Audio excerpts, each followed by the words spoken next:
غادي ناخدو 3 ديال الجينيراتور.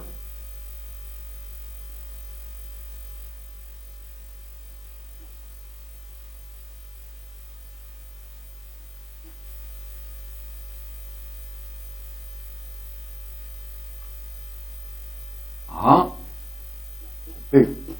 Alors je vais directement choisir des valeurs numériques.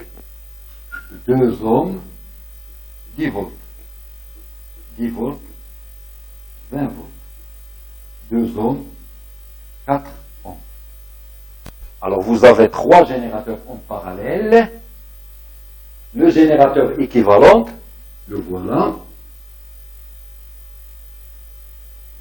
عنده une résistance interne RP ou عنده une force électromotrice EP. Alors comment je calcule EP? À quoi est égal EP? J'applique. Alors E1 sur R1 plus E2 sur R2 plus E3 sur R3. Donc c'est 10 sur 2 plus 10 sur 4 plus 20 sur 2. C'est ça? Sur 1 sur 2 plus 1 sur 4 plus 1 sur 2 égal. Alors bien sûr, je ne vais pas les transformer en générateur de courant ou ensuite donner l'expression que j'ai effacée. Directement, j'applique la formule d'expression qu'on a trouvée. Alors qu'est-ce qu'on va trouver? C'est 5, 10 sur 2, 5, plus 10, c'est 15, plus 5 demi. 15, plus 5 demi. Sur 1 demi plus 1 demi, c'est 1 plus 1 quart sur 5 quarts. C'est-à-dire EP égale, alors 35 demi sur 5 quarts. Qu'est-ce qu'on va trouver? 35 demi, je simplifie par 2. Et par 2, pratiquement 2, il passe en haut, c'est 70 sur 5. C'est 14. Et RP égale, alors pour calculer RP, 1 sur RP est égal à 1 sur R1, c'est-à-dire 1 sur RP, c'est 1 sur 2, plus 1 sur 2, plus 1 sur 4. Donc 1 demi, 5 quarts. Ohm. Donc RP, elle est égale à 4 cinquièmes. Ohm. Sur RP, 1 demi, 1 quart, c'est 5 quarts, c'est pas la peine de mettre ici ohm, et lorsque je donne la valeur de RP, c'est 4 cinquièmes.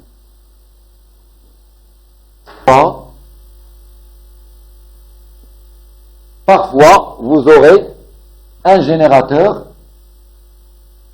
en parallèle avec une résistance. Là, c'est ce qu'on appelle un générateur idéal. Il n'a pas de résistance interne. Générateur idéal, c'est un générateur dont la résistance interne est nulle. Alors, vous avez E en parallèle avec R. Alors, à quoi est égal le générateur équivalent entre A et B? Alors, on va appliquer la formule de tout à l'heure. On a un générateur. On va supposer qu'il a une résistance interne X qui est nulle. On a une résistance. Je vais supposer que j'ai un générateur ici de force électromotrice E égale à 0.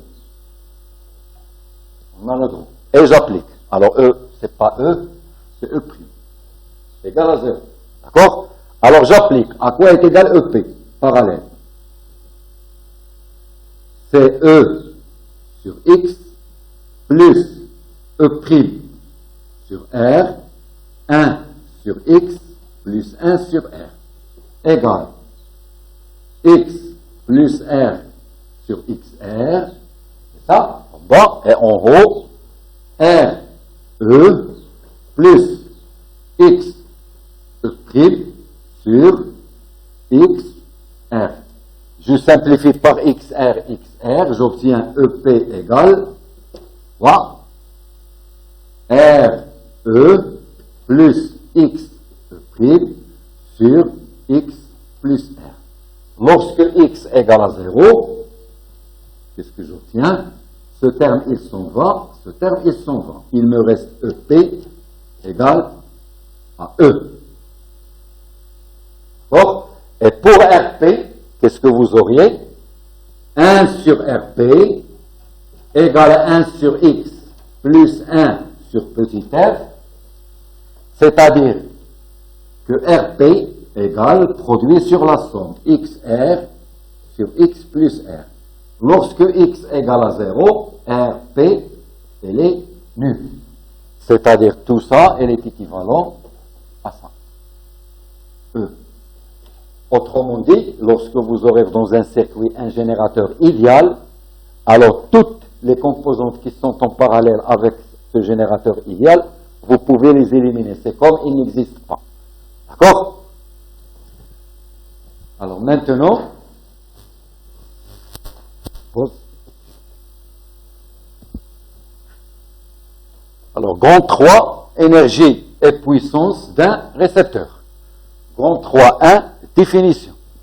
Alors là, le récepteur, c'est le contraire de le générateur. Le générateur, on a dit tout à l'heure, c'est un appareil qui nous permet de transformer une autre forme d'énergie en énergie électrique. Le récepteur, c'est l'inverse. Il nous permet de transformer l'énergie électrique en une autre forme d'énergie. L'énergie mécanique, par exemple un moteur, on lui alimente par l'électricité et il nous fournit de l'énergie électrique. Alors on va voir grand 3, 2, loi d'Ohm pour un récepteur. Alors un récepteur, comme tout à l'heure, elle est caractérisée par sa force contre électromotrice. On la note petite. Bien sûr, elle s'exprime en volts. Et par sa résistance interne.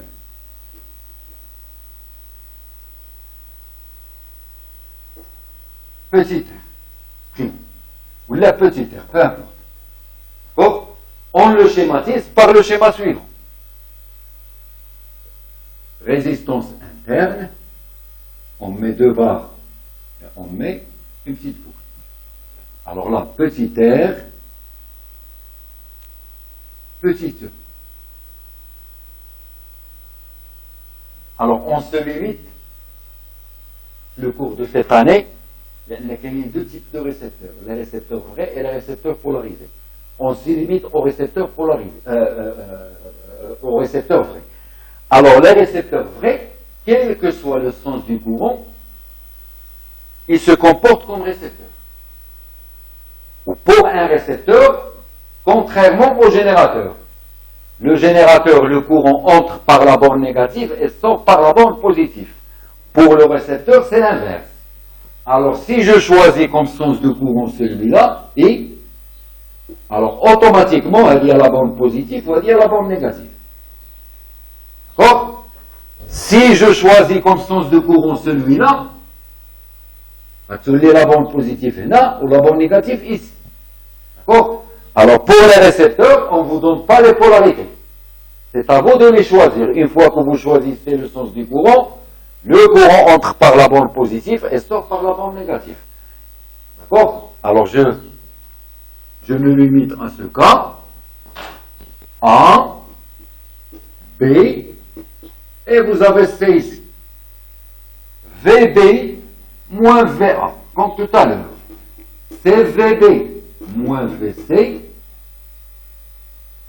plus VC moins VA. D'accord? Là, je calcule si vous voulez, c'est pas grave, parce que j'ai une expression, je calcule VA moins VB, c'est mieux. VA moins VB. C'est VA moins VC plus VC moins VB. D'accord? À quoi est égal VA moins VC?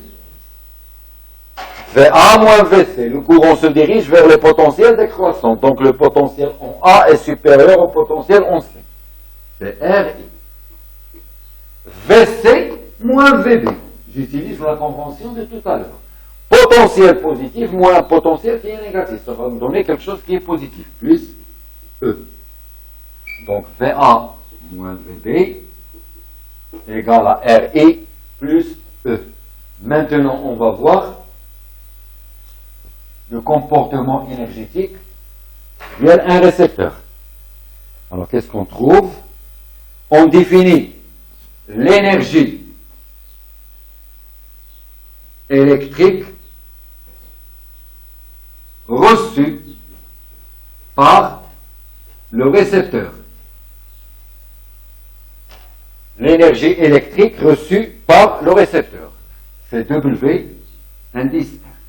Elle est égale à Q multiplie VA moins VB, qui est égal, le Q, c'est IT, VA moins VB, c'est E, plus RI, c'est-à-dire l'énergie reçue par le récepteur, c'est EIT plus RI carré T. C'est l'énergie reçue par le récepteur. Ensuite, on définit l'énergie utile pour le récepteur. Qu'est-ce que ça veut dire l'énergie utile? C'est la partie d'énergie reçue par le récepteur qui est transformée en une autre forme d'énergie. C'est W utile. Elle est égale EIT. EIT. EIT. On définit la puissance comme étant le rapport entre, c'est ça la puissance, c'est W reçu sur delta T ou la sur T, égale EI plus RI carré.